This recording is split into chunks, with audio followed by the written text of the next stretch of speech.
আসসালামু আলাইকুম দর্শক, ওহুদের প্রান্তর থেকে আপনাদের স্বাগতম। এই সেই ওহুদ যেখানে ইসলামের রক্তক্ষয়ী স্মৃতি বিজড়িত যুদ্ধ সংঘটিত হয়েছিল, যেই যুদ্ধে মুসলমানদের 70 জন সাহাবা শহীদ হয়েছিল হুজুর পাক সাল্লাল্লাহু আলাইহি ওয়াসাল্লামের একটি আদেশ অমান্য করার কারণে।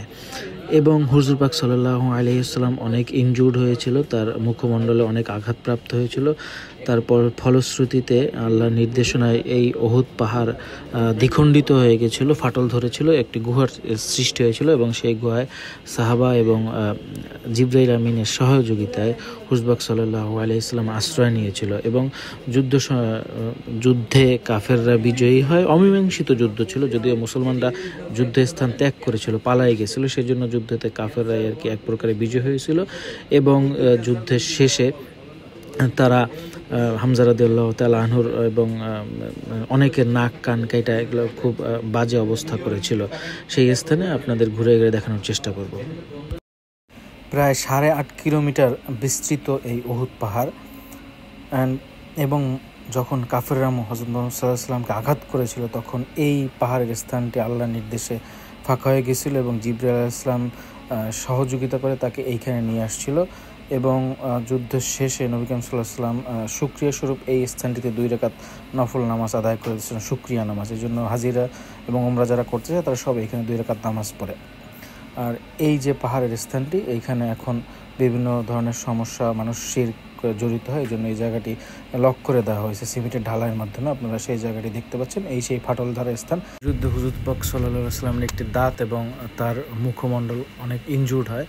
পরবর্তীতে জিবরাইল আলাইহিস সালাম এবং সাহাবাদের সহায়তা ওই জায়গায় নিয়ে রাখা হয়। আর এই হচ্ছে মসজিদ, যেখানে একটা তাঁবু করা হয়েছিল, সকল সাহাবারা এখানে অবস্থান করছিল। মোট 700 সাহাবা ছিল, তাদের সাথে মূলত 1000 মদিনা থেকে আসছিল, কিন্তু তাদের ভিতরে মুনাফিক একজন সাহাবা ছিল, সে তার 300 সৈনিক নিয়ে পরবর্তীতে যুদ্ধের ময়দান থেকে চলে যায়।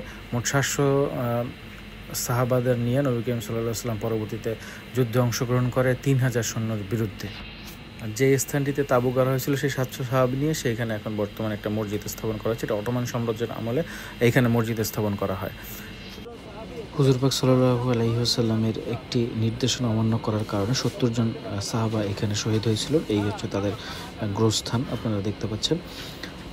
এবং হযরত মুহাম্মদ সাল্লাল্লাহু আলাইহি ওয়াসাল্লাম যখন সুস্থ হওয়ার পরে যুদ্ধে যখন হামজা রাদিয়াল্লাহু তাআলা আনহুর লাশ দেখতে পায়, তখন সে ফিলকি দিয়া কাঁদছিল এবং সে অচেতন হয়ে যাইতেছিল, মানে তার কান্না দিয়ে, মানে লাশের অবস্থা দেখে। কারণ তার হাড় বের করা হয়েছিল, কাইটা নাক কান এগুলো সম্পূর্ণ কাইটা বের করা হয়েছিল। বদরের যুদ্ধে জয়ের পরে 1 বছর যেতে না যেতেই এই ওহুদের যুদ্ধ সংঘটিত হয় এবং হুজুর পাক সাল্লাল্লাহু আলাইহি ওয়াসাল্লামের নির্দেশনা সাহাবারা অমান্য করছে। এবং এটি সাহাবাদের জন্য একটা বড় শিক্ষা যে তার নির্দেশনা অমান্যর ফল কি হইতে পারে।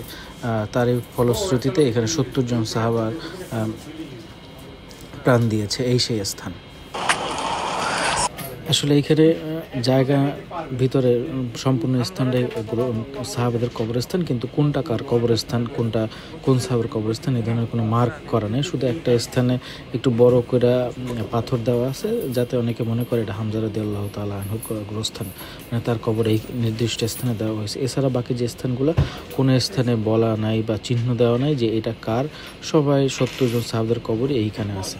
এবং আপনারা এই পাহাড়টি দেখতে পাচ্ছেন, এইখানেই তাদের বলা হয়েছিল যে তোমরা এইখান থেকে দাঁড়াবা, বিন্দুমাত্র নড়বা না যতক্ষণে আমি তোমাদের নির্দেশনা না দেই। কিন্তু তার হুজুর পাক সাল্লাল্লাহু আলাইহি ওয়াসাল্লামের নির্দেশনা শুনে নেয় বিধায় এই হতাহতের ঘটে এবং যুদ্ধ অমীমাংসিত অবস্থায় চলে যায়। কারণ যুদ্ধের সময় কোনো পক্ষরই আর শরীরে শক্তি ছিল না পরবর্তী দিন যুদ্ধ চালিয়ে যাওয়ার। এজন্য ওহুদের যুদ্ধ অমীমাংসিত যুদ্ধ ছিল কাফেরদের সাথে। কিন্তু মুসলিমরা যুদ্ধের স্থান থেকে পালিয়ে গেছিল তাদের ভুলের কারণে।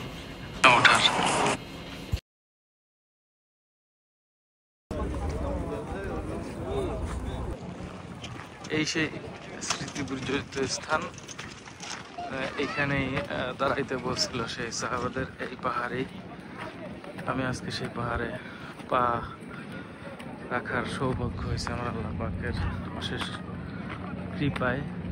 আমি সেই স্মৃতি বিজড়িত স্থান, এবং এটা দেখলেই মনে হইতেছে যে এই জায়গাটা টানেলের মতো ছিল, এখান থেকে এই একটা পাহাড় একটা পাহাড় মাঝখান থেকে এই যে আপনার যাতায়াতের স্থান, এগুলো অনেকটা ধ্বংস হয়ে গেছে কালের বিবর্তনে।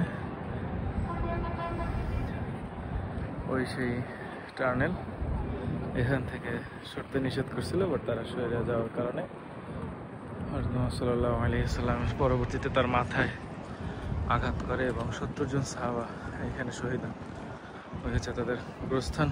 উহুদ যুদ্ধে হানজালা নামে একজন সাহাবা ছিল যে সদ্য বিবাহিত ছিল, তাকে হুজুর পাক সাল্লাল্লাহু আলাইহি সাল্লাম আগের দিন আসরবাদ তার বিবাহ সম্পন্ন করেছিল। তো যখন সে শুনতে পারছিল হুজুর পাক সাল্লাল্লাহু আলাইহি সাল্লাম উহুদ যুদ্ধে শহীদ হয়েছিল, তখন তার উপরে গোসল ফরজ ছিল, কিন্তু সে গোসল সম্পন্ন না করে উহুদের যুদ্ধে অংশগ্রহণ করে এবং সেখানে সে শহীদ হন।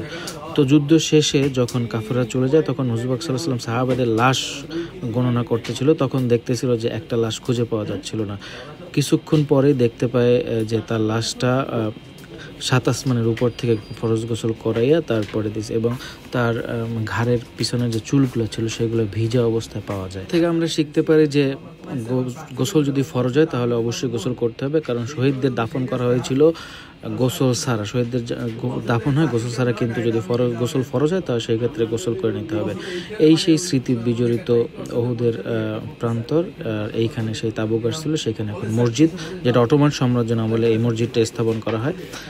আসলে উহুদের প্রান্তরে আয়েশা চোখের জল ছাড়া আর কোনো কিছুই নাই। আল্লাহর কাছে দোয়া করলাম তাদের জন্য, আমার জন্য দোয়া করবেন। আসসালামু আলাইকুম রহমতুল্লাহ।